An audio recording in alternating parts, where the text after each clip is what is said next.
ఎందుకంటే దీవెన అనేది యేసు మనలోకి వచ్చి మనలో స్థిరంగా ఉన్నంత మాత్రాన మనము దేవునితో ఉన్నామని కాదు. యాకోబు ఏశావు దగ్గర నుంచి జ్యేష్ఠత్వమునకు సంబంధించిన ఆశీర్వాదాలన్నీ దొబ్బుకెళ్ళిపోయాడు, కొట్టేశాడు. దృష్టి మందగించినప్పుడు ఇస్సాకుకు కావాలని తన ప్రాణం ఏదైతే కోరిందో అది పెట్టి అన్నీ కొట్టేశాడు. కానీ ఇస్సాకులో దేవుడు తనను దర్శించాలనేటటువంటి కోరిక ఇంకా బలంగా ఉన్నది.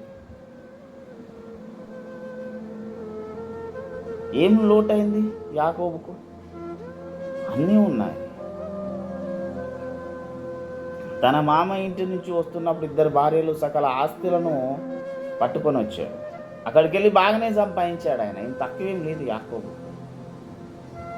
కానీ యబ్బేతు నది తీరాన తన హృదయంలో ఉన్నటువంటి మాట బయటకు వచ్చింది. ఒక రాయిని పెట్టి అక్కడ బలి అర్పించినప్పుడు దేవుడు వచ్చి మాట్లాడుతుంటే ఆయన కాలు పట్టుకుంటాడు, నువ్వు నన్ను ఆశీర్వదించితేనే తప్ప. చివరికి దేవుడు ఏమంటాడు? తెల్లవారుచున్నది గనుక నన్ను పోనివ్వు. ఏమంటున్నాడు దేవుడు? తెల్లవారుచున్నది గనుక నన్ను పోనివ్వు. దేవుడు అడుగుతున్నాడు యాకోబును, అయ్యా నన్ను ఇడిచిపెట్టరా అయ్యా, నేను వెళ్ళిపోతాను, ఇంకేంసేపు పట్టుకుంటావు. అంటే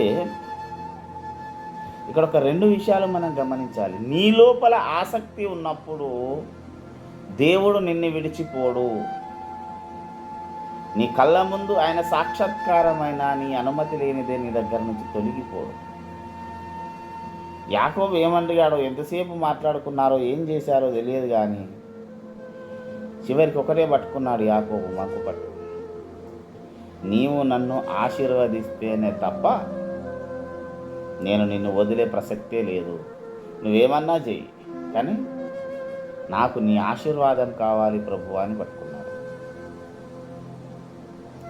మరి కొదువైందా ఆశీర్వాదాలు లేకనంటే? అన్నీ ఉన్నాయి, అయినా కావాలి. ఎందుకంటే దేవుని నుంచి వచ్చే దాని మీద యాకోబు అత్యాసక్తి కలిగి, అతి ఆశ కలిగి, ప్రేమ కలిగి బ్రతుకుతున్నాడు దేవుని కొరకు.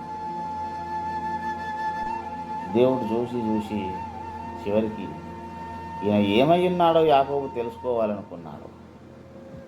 కొని నీ పేరేంటి నాయన అని అడిగాడు. ఇక్కడ ఇంతసేపు దేవుని పాదాలు పట్టుకొని కొట్లాడుతున్నప్పుడు ఈయన పేరు తెలియదా దేవుడికి? ఈయన ఎవరో తెలియదా? ఎలాంటి వాడో తెలియదా? ఏం చేశాడో తెలియదు? అన్నీ తెలుసు.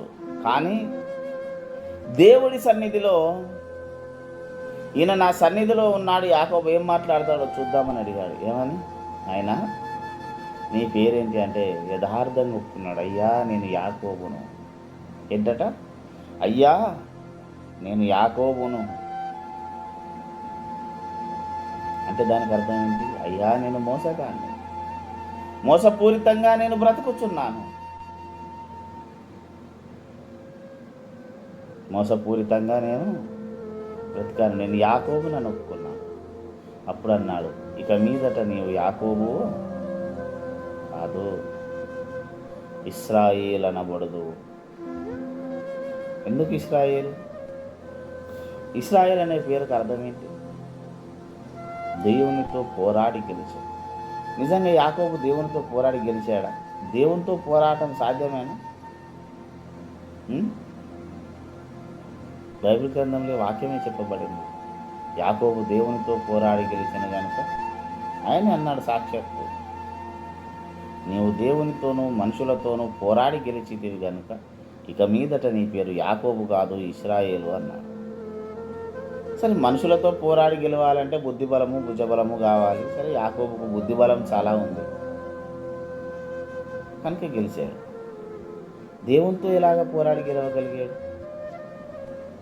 సాధ్యమైద్దా? మనము పోరాడగలమా? దేవునితో పోరాడగలమా? నా వ్యక్తిగత అనుభవం చెప్తానండి. దేవునితో పోరాటం అంటే కుస్తీ పట్టడం కాదు, దేవుని ముందు మంకు పట్టుబట్టడం. మనం చిన్నపిల్లలను చూస్తాం, వాడు ఏదైనా కావాలంటే నాకు అదే కావాలి, అది ఇచ్చేదాకా నాకు వద్దు అంటాడు. అరే అది కాదురా నాయన, అది మనది కాదు, వాళ్ళది, అది తినకూడదు, లేదా అది వాళ్ళకు పట్టుకు వెళ్ళారు, అది ఆ పిల్లది, నీకు ఇంకోటి ఇస్తానంటే కాదు, కుదరదు, నాకు అది మాత్రమే కావాలి. అలాగా మంకు పట్టు దేవుని దగ్గరికి వెళ్ళవచ్చు. ఒకటే ఆప్షన్, దేవుడు నేను మరణ పడక మీద ఉన్నప్పుడు డాక్టర్లందరూ చేతులు ఎత్తేసారు, మా వాళ్ళు కూడా ఏడ్చి పడుకున్నారు చచ్చిపోతారని. నేను కూడా డిసైడ్ అయిపోయాను, ఓకే సంపత్ అనేటటువంటి వాని కాలంలో జీవితంలో ఇక తెల్లారి ఉండదు అనుకున్నాను. ఉస్మానియా ఆసుపత్రిలో MM2 వార్డులో చివరి దశలో పడుకున్నప్పుడు ఒక వ్యక్తి నా పక్కకు వచ్చి నిలబడ్డాడు. నైట్, ఏమైంది చచ్చిపోతున్నావా అంటే, నాకు వెటకాలంగా అనిపించింది. అవును చచ్చిపోతున్నా అంటే, నీకు బ్రతకాలని లేదంటే, బ్రతకాలని అనుకుంటుంది అయ్యా, అందరికీ ఉంటుంది, కానీ నేను బ్రతకనని డాక్టర్ చెప్తున్నారు, నాకు ఏమైందో తెలియట్లేదు, ఒకవేళ బ్రతికితే ఏం చేస్తావని అడిగాడు. నేను అన్నాను, నేను బ్రతికితే నువ్వేది చెప్తే అదే చేస్తా అని చెప్పాను. ఆయన జీవిత కాలము నాకు నమ్మకంగా బ్రతకాలి. నేను ఒకవేళ నేను బ్రతికితే నేను మరలా చనిపోయేంత మట్టుకు నీ కొరకు మాత్రమే బ్రతుకుతా, నీ కొరకు మాత్రమే బ్రతుకుతా, నువ్వు ఏది చెప్పినా చేస్తా అని చెప్పాను. ఓకే అన్నాడు. నాకు మళ్ళీ ఒక డౌట్ వచ్చింది, నాకు ప్రతి సంవత్సరం సిక్ అవుతుంది, ఇప్పుడు 3 టాబ్లెట్స్ పనిచేసి మంచిగా కావచ్చు అన్నప్పుడు నేను ఒక టార్గెట్ పెట్టి అన్నాను ఆయనతో, మరలా సంవత్సరం కూడా ఇలా నాకు జరగకపోతే నేను అప్పుడు నువ్వెవరో నేను తెలుసుకుంటాను, నమ్ముతాను. అప్పటి నుంచి 2000 సంవత్సరం మొదలుకొని మ్యాక్సిమం 2000 ఇప్పటి వరకు నాకు 2 సార్లు ప్రాణాంతకమైన డెంగ్యూ వచ్చింది. 2 గ్రాముల రక్తము, 10,000కు ప్లేట్లెట్స్ పడిపోయింది. ఇవి తప్ప నేను జ్వరం వచ్చి ఒక రోజు పన్నది కానీ ఇంకేదైనా సిక్నెస్ వచ్చింది కానీ తెలియదు. కరోనాలో 64 రోజుల కరోనాలో లాక్డౌన్లో 62 రోజులు నేను అన్నదానం చేశాను. అందరికీ రోడ్ల మీద కరోనా వచ్చిన వాళ్ళకు పెట్టుకుంటాను. ఏ రోజు నాకు నా కుటుంబానికి ఎలాంటి ఇబ్బంది కలగదు. ప్రియులారా, వీటన్నిటికీ కారణం నేను ఒకటే చెప్పగలను. దానికి ఎందుకు చెప్పానంటే, నాకు దేవుని దగ్గర ఒక పట్టుదల కలిగి నేను అడుగుతాను. నాకు ఏదైనా కావాలి అంటే ఒకటే అడిగాను. ఆ స్థాయిలో నిన్నప్పుడు ఆయన నాకు ఓకే అని చెప్పాడు. తర్వాత నేను యేసుప్రభు తీసుకుని ఒకటి అడిగాను, నీ కొరకు మాత్రమే బ్రతుకుతాను నా ప్రభు, బ్రతికిస్తే నీ కొరకే బ్రతికించి ఇక్కడ నుంచి, లేదా తీసుకెళ్ళిపో చాలు. ఆ పట్టు, ఆ మంకు పట్టు అనేది కనీసం ఒక 24 గంటలు బెడ్ మీద పడుకున్న సందర్భం నేను ఎరగలేదు. ఈ ప్లేట్లెట్స్ డౌన్ అయ్యి డెంగ్యూ వచ్చినప్పుడు తప్ప. ఒక 10 సంవత్సరాలు అయితే కనీసం జ్వరం కూడా రాలేదు. 2008 వరకు, 2000 సంవత్సరాల నుంచి 2010లో అనుకుంటాను నాకు డెంగ్యూ వచ్చింది. 10 సంవత్సరాలు ఒక్కరోజు జ్వరం వచ్చి నేను పడుకోను. అంత అద్భుతమైన స్వస్థతను నేను చూడగలిగాను. ఆ తర్వాత కూడా మళ్ళీ రా. ప్రియులారా, ఎందుకు చెప్తున్నానంటే, దేవుని కొరకైన ఆశ యాకోబులో ఉన్నది దీవించబడ్డడు, జక్కయ్యలో ఉంది సమాజానికి ఆదర్శవంతంగా బ్రతికాడు. నేను ఒకటే చెప్పగలుగుతాను, దేవుడు మనకు నేర్పిస్తున్న, హెచ్చరిస్తున్న మాట ఒకటే, నీవు ఏది చేయాలన్నా దేవుడి సన్నిధి మీద ఆసక్తి కలిగి లేకపోతే దీవించబడవు. ఏది చేయాలన్నా దేవుని సన్నిధిలో యథార్థంగా యాకోబులాగా, అయ్యా నేను యాకోబును అన్నట్టు, అయ్యా నేను ఫలానా అని ఒప్పుకునే స్థాయి నీకు లేకపోతే నువ్వు ఆశీర్వదించబడవు. కొన్నిసార్లు ప్రార్థనలో మనం చేసిన తప్పులు ఒప్పుకోవడానికి కొంచెం జంకుతాం, కానీ మన తండ్రి నమ్మదగినవాడు, నీతిమంతుడు. మన పిల్లలు తప్పు చేసినప్పుడు మనం ఎలాగ మందలిచ్చి మరలా హక్కున చేర్చుకుంటామో, మనకు బదులుగా ప్రాణం పెట్టినటువంటి మన యేసయ్య మన ప్రతి అవిధేయతను క్షమించడానికి సిద్ధంగా ఉన్నాడు.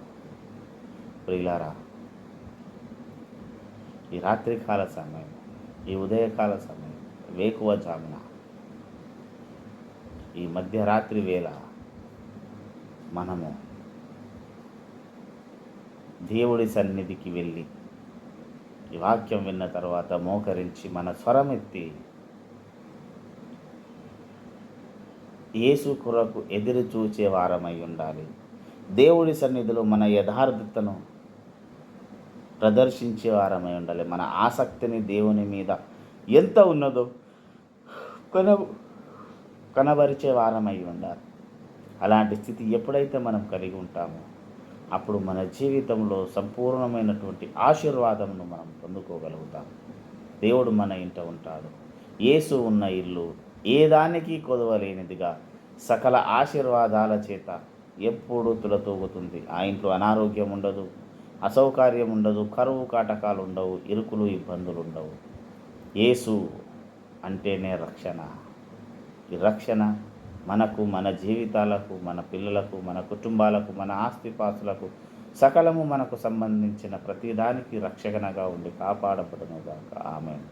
ప్రార్థన చేసుకుందాం. ప్రభువా, నీకు వందనాలు.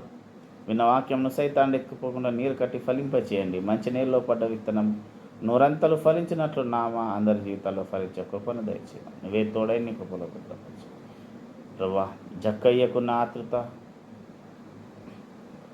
యాకోబుకున్న యథార్థత, పట్టుదల మా అందరి మీద కుమ్మరించి నీకు పొలో భద్రపరిచి కాపాడమని యేసునామమున ప్రార్థించి అడిగి వేడుకుంటున్నాము తండ్రి. ఆమేన్. మన తండ్రి అయిన పరమ ప్రేమ, రక్షకుడైన యేసునాథుని కృప, పరిశుద్ధాత్మ దేవుని శాశ్వత ఆశీర్వాదం సన్నిధి ఇది మొదలుకొని క్రీస్తు రెండో రాకడ పర్యంతం వరకు మనందరి జీవితాలకు మెండుగా తోడైనగాక. ఆమేన్, ఆమేన్, ఆమేన్. యేసు రక్తం విజయం, శిలువ రక్తం విజయం, ప్రవేశనానికి సంపూర్ణ విజయం కలుగును. అపవాదికి ఆయన క్రియలకనంత కోటి నాశనము కలుగునుగాక. ఆమేన్. Praise the lord. అందరికీ వందనాలు. దేవుడు మనలందరినీ దీవి